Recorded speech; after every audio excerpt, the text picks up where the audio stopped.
Let me tell you a story from a long time ago. Once, there were many gods working together in harmony. They created the trees of life, whose fruit would bear the first mortals.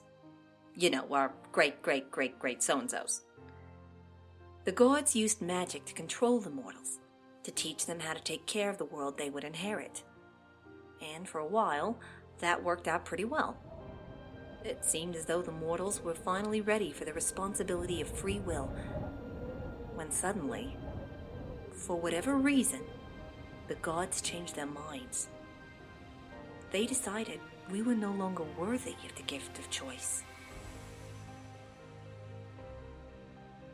Only one god, Didelphi of the Pouch, still held favor for the mortals. She alone stubbornly held on to their promise to give their children free will. Again and again, she tried to convince her brothers and sisters to reconsider. She argued, she pleaded, but they always struck her down. She knew that she couldn't outmatch her siblings as she was. She simply couldn't win. So she did something drastic, something they could never imagine of her. She went to her own tree of life, the tree that bore all of her opossum children and tied us to the magic of the gods. And she tore it open. She took the enormous reserve of magic inside into herself, draining it from her bloodline permanently. And in doing so, she ensured that no child of hers could ever be harmed or controlled by its touch. By her hand, we would be free. And so, Didelphi used her new power to push her brothers and sisters to the edges of creation where they could not interfere. She pulled open her great pouch, using it... Gross! Not gross, cool. Pouches are cool. Anyway, she pulled the universe into her pouch, which was super cool, okay? Because now the gods couldn't get at any of us.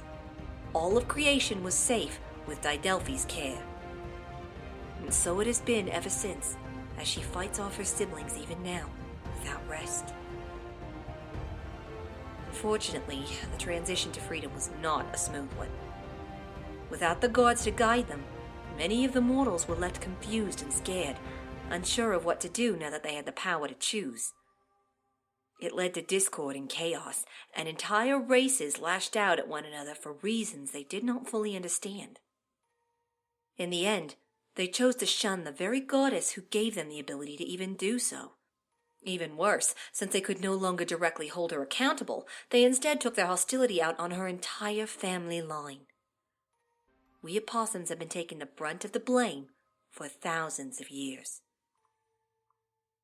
And that, Lily, is why some people are so mean towards us sometimes.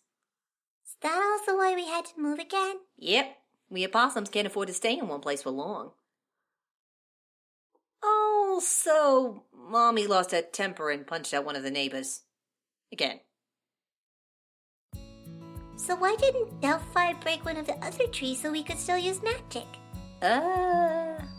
Exactly how long ago was this weird story anyway? If the gods made us, then who made them? Where does all of this tree magic even come from? How do you even know the gods are still out there? Can you see them? When did... I'm actually missing when you would just ask, are we there yet? So, are we there? Yes!